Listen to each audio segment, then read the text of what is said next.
I'm Abigail, and this is my story. The story of how everything changed. When I was 16, my parents abandoned me at a train station. Not by accident. Not because they forgot. They did it on purpose, to teach me a lesson, to see how long it would take me to find my way home. I never went back. But 20 years later, they found me. Not because they missed me. Not because they regretted it.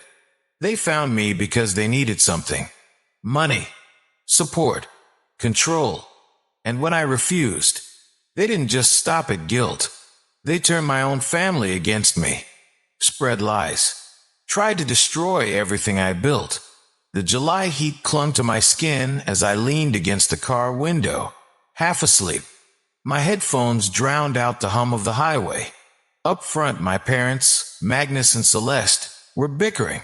About what? I no longer cared to know. The road stretched endlessly ahead, winding through Alabama's backroads.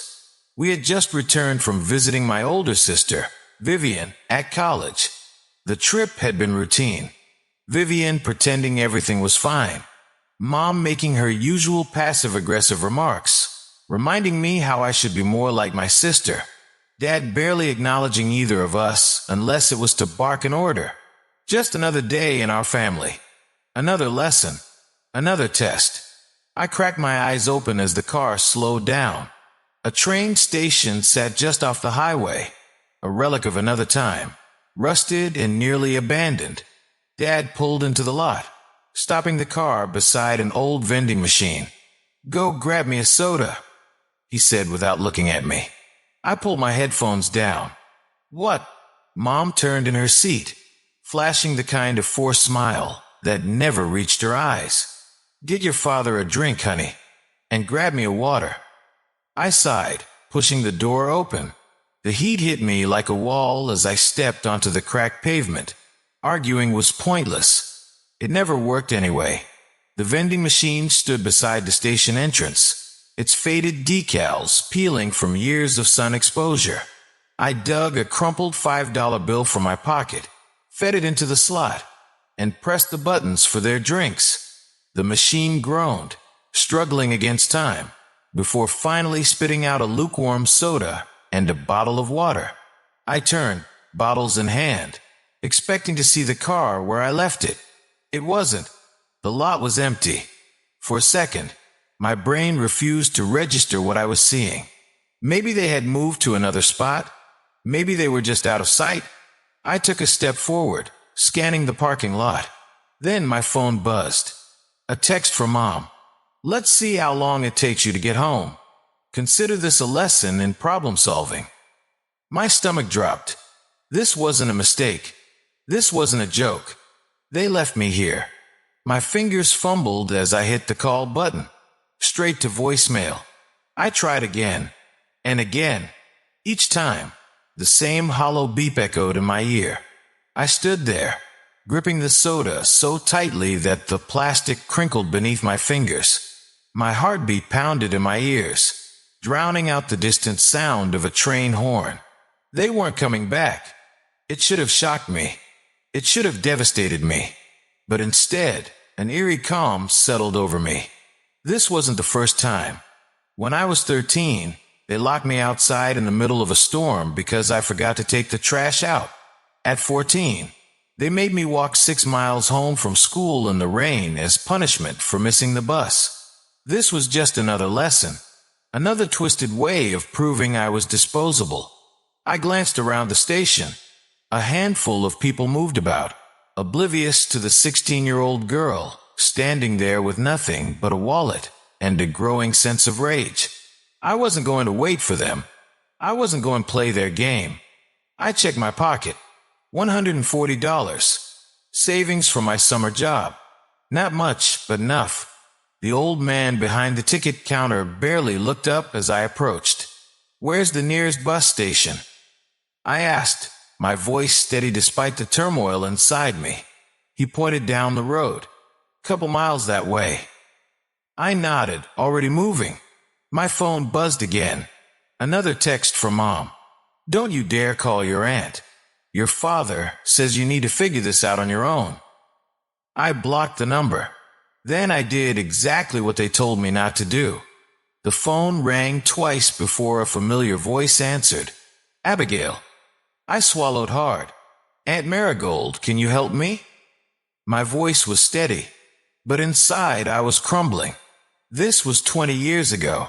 Now, I stood in the corner office of Haven Developments, my company, staring out over the Austin skyline. The city below was alive, buzzing with movement, but inside my office, it was just me and the past creeping in. My phone sat on my desk, the screen still lit with missed calls. 39 of them. I ignored the unknown numbers. My eyes zeroed in on the only one that mattered. Vivian, a name I hadn't seen in 2 decades. This is the first part. Let me know when you're ready for the next. I was already at Denny's when Vivian walked in, scanning the room with nervous eyes. She looked almost the same.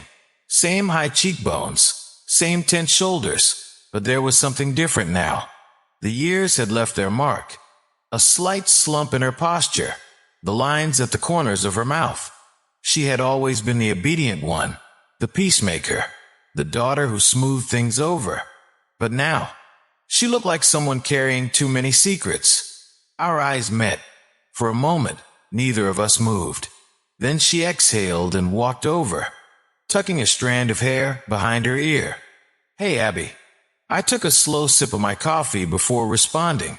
I'm not Abby anymore. I'm Abigail. Her smile faltered. Right. Sorry.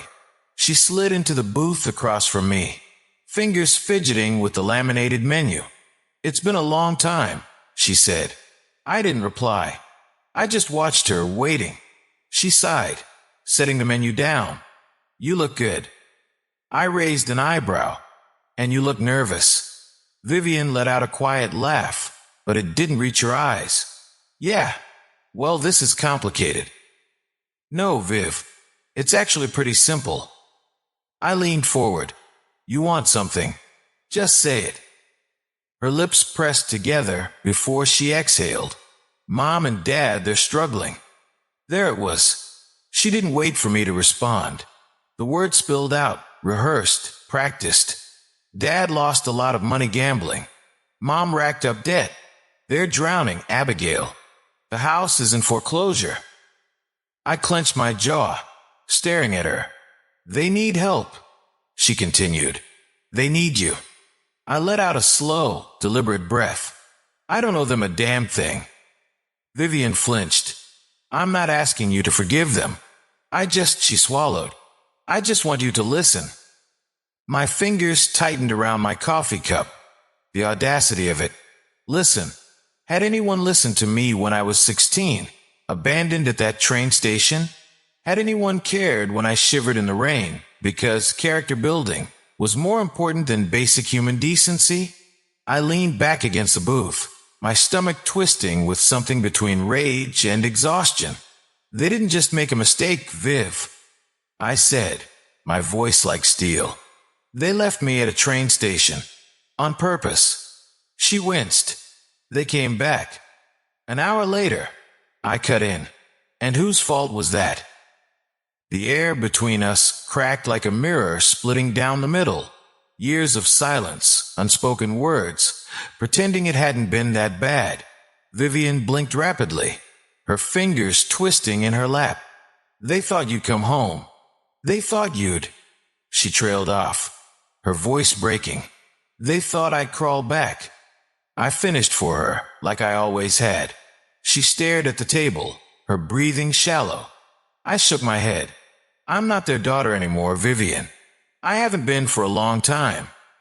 Her shoulders trembled, but I didn't soften. Reaching into my pocket, I pulled out a few bills and dropped them onto the table. If they try to contact me again, I won't be so polite. Vivian stayed seated, staring at the table. I walked away without looking back. I thought that was the end of it. I was wrong. The next morning, I buried myself in work, trying to push the conversation with Vivian out of my mind. It left a sour taste in my mouth, but I had no intention of letting it ruin my day. The past was the past, and I had built something real, something no one, not even them, could take away from me. Or so I thought. Sharp knock at my office door pulled me out of my focus. Jenny, my assistant, stood in the doorway, her face tight with something between discomfort and hesitation. "Hey, I think you should see this." She stepped inside, phone in hand, hesitating before passing it to me. I frowned, taking it from her. The screen was open to Facebook. The moment my eyes landed on the post, my breath caught in my throat. Our daughter abandoned us in our old age after everything we sacrificed for her. Below it, another post. "We raised her to be strong, and this is how she repays us. Heartless." A slow, burning heat crept up my neck. They were painting themselves as victims, as if they had suffered. Hundreds of comments flooded the post. Strangers condemning me. People sharing it, tagging my company's page. I scrolled, my stomach twisting. Wow, I can't believe some kids treat their parents like this. What a disgrace. Ungrateful brat. I hope she rots alone. Money changes people. Shame on her.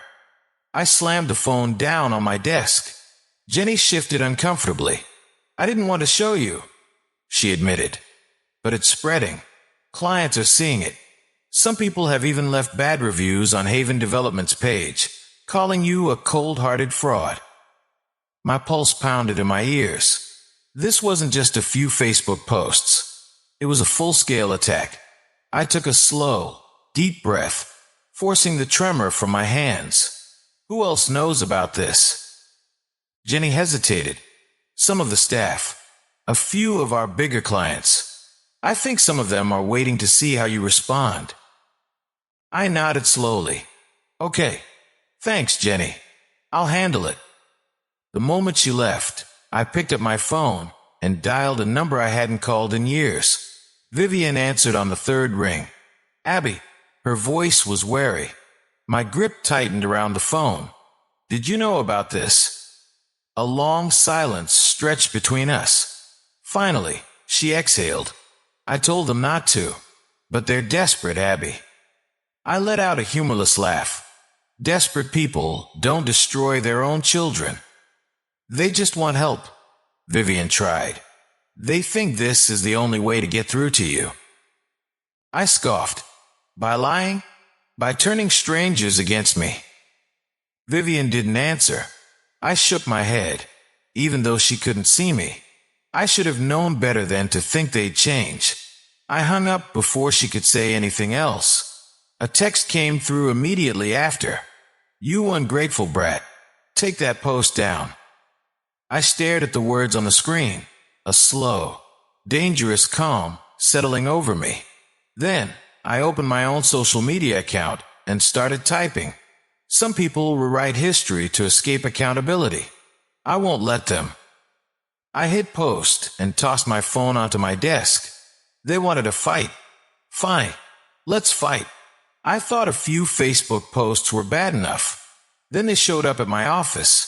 For a week, I had been drowning in damage control, monitoring our company's social media, reassuring clients that my personal life had no bearing on our work, ignoring the endless messages from distant relatives who suddenly had opinions about a story they knew nothing about. I was running on little sleep, fueled by caffeine and sheer willpower, when the intercom on my desk crackled to life. "Abigail." Jenny's voice sounded hesitant. "There's an elderly couple here, insisting they need to see you." I froze. The coffee in my hand suddenly tasted bitter. "Did they give their names?" I asked, even though I already knew. Jenny sighed. "They said they're your parents." I exhaled sharply, forcing my expression into something neutral. "Tell them I'm in a meeting." A pause. "Then, they're making a scene." Of course they were. I set my cup down, pushed back my chair, and made my way to the lobby. The moment I stepped through the doors, I spotted them. Celeste was in full performance mode, dabbing at non-existent tears with a crumpled tissue. Magnus stood beside her, arms crossed, eyes scanning the room, like he was searching for a fight.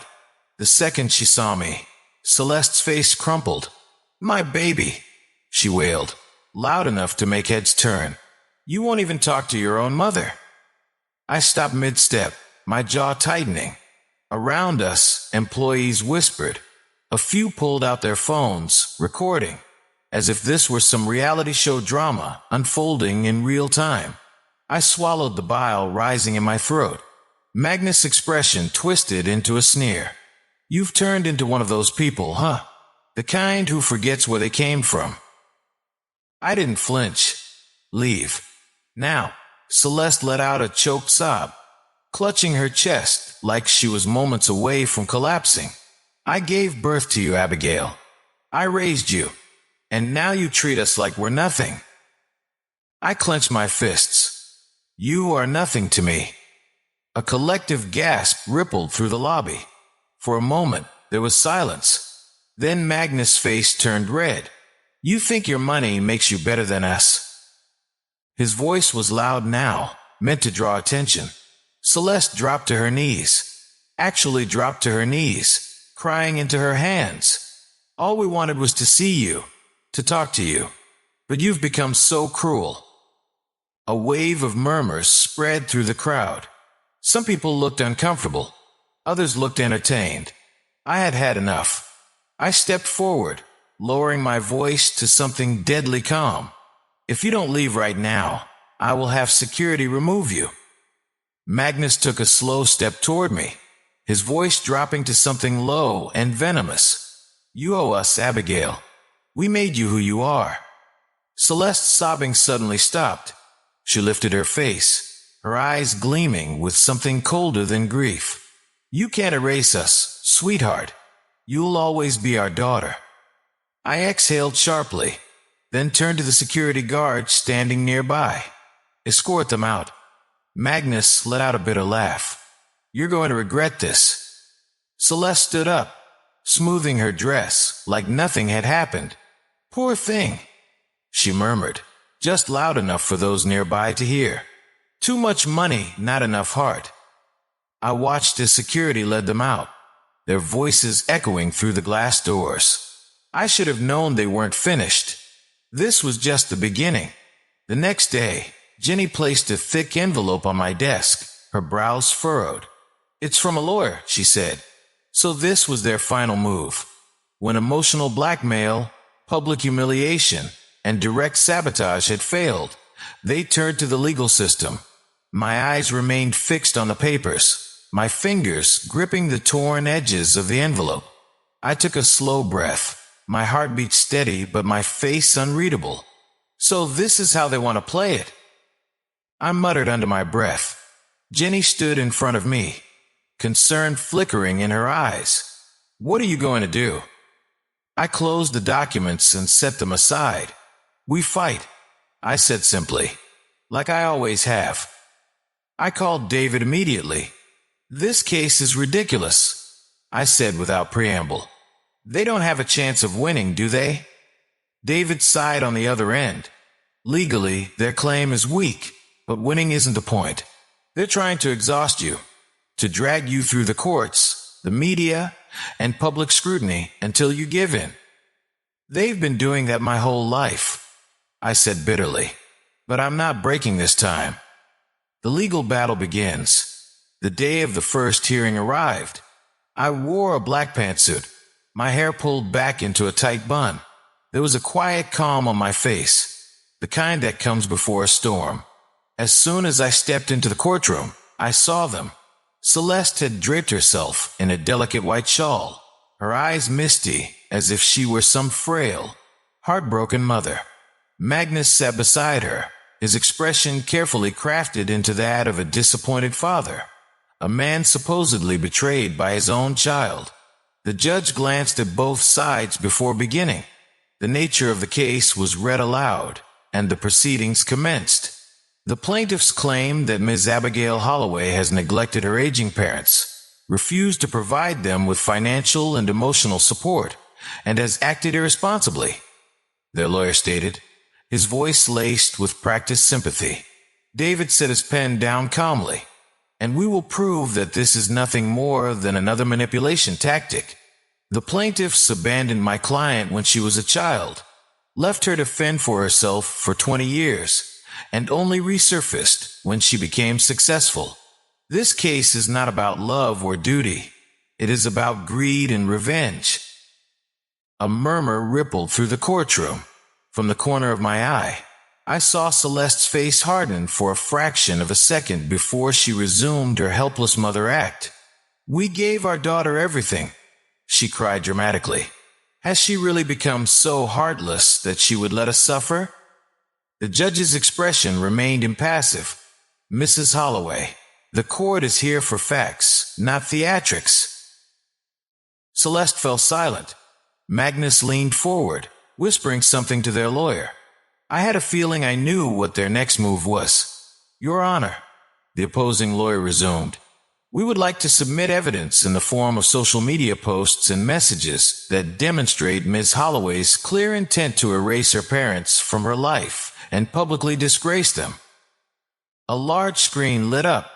My own words stared back at me, magnified for the entire courtroom to see. These people are not my parents.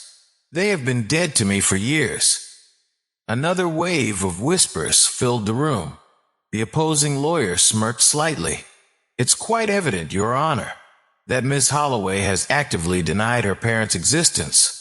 If that isn't proof that she refuses to uphold her filial responsibilities, then what is?"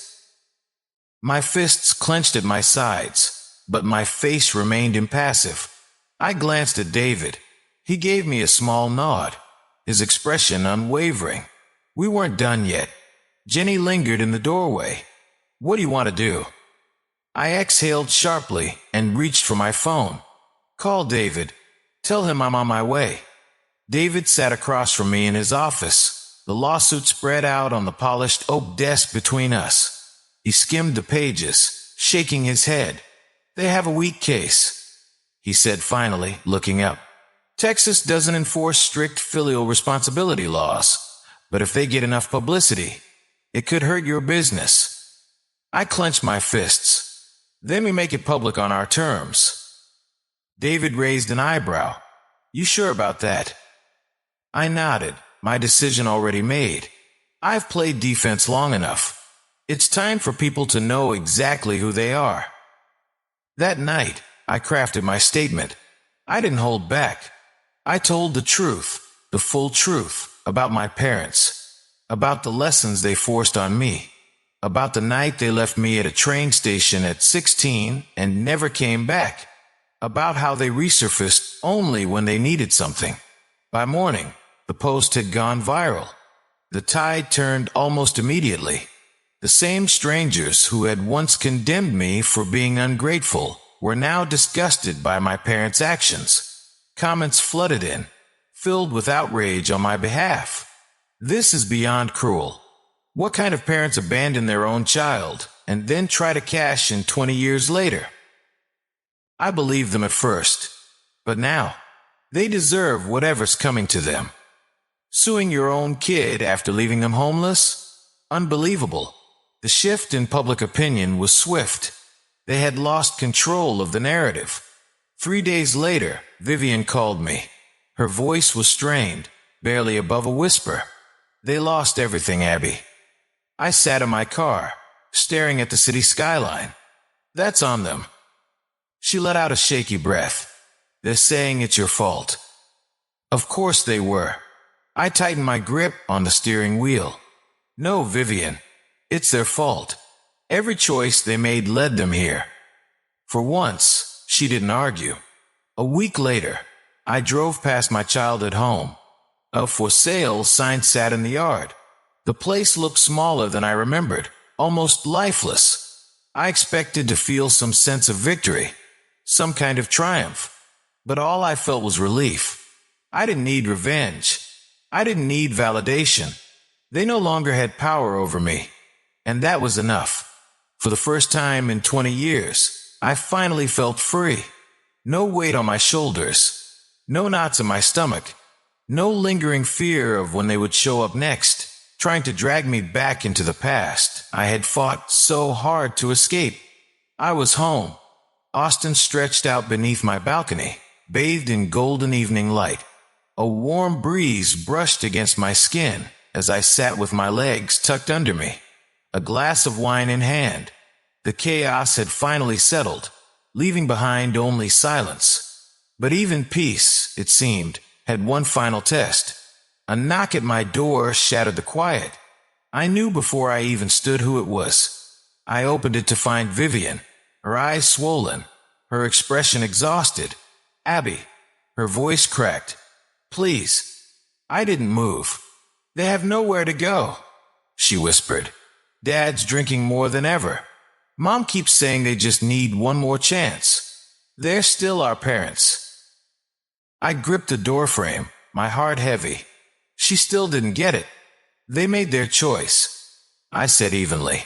Vivian's face crumpled. "How can you be so?" "So what?" I cut in. "Cold, heartless, selfish." Tears spilled over her lashes. "I just don't want to lose my sister over this." I inhaled sharply, my throat tight. "You didn't lose me," I said quietly. "They did." Vivian let out a choked sob, her hands trembling as she wiped at her face. "They just need." I shook my head. "I'm not responsible for fixing what they broke." Her shoulders slumped. I swallowed the lump in my throat and stepped back. "Take care of yourself, Viv." Then I shut the door.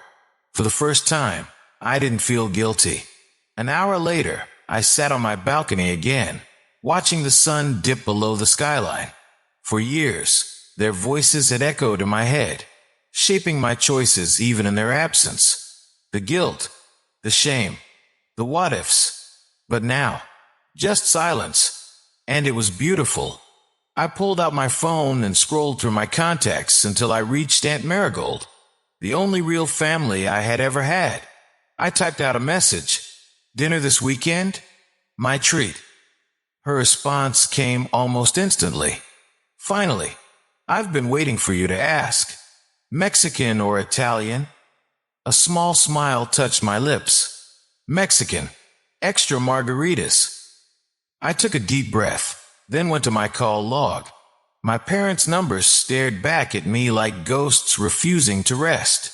Slowly, I hit block. No more second chances. No more manipulations. No more guilt.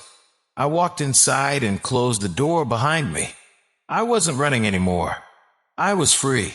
Before we end this story, let me leave you with something to think about. For years, I carried the weight of a past I never asked for. I let guilt, obligation, and the fear of being seen as ungrateful dictate my choices. But here's what I've learned. Family isn't about blood. It's about who truly stands by you. Sometimes, the people who should love us the most are the ones who hurt us the most. And sometimes, walking away isn't cruel. It's survival.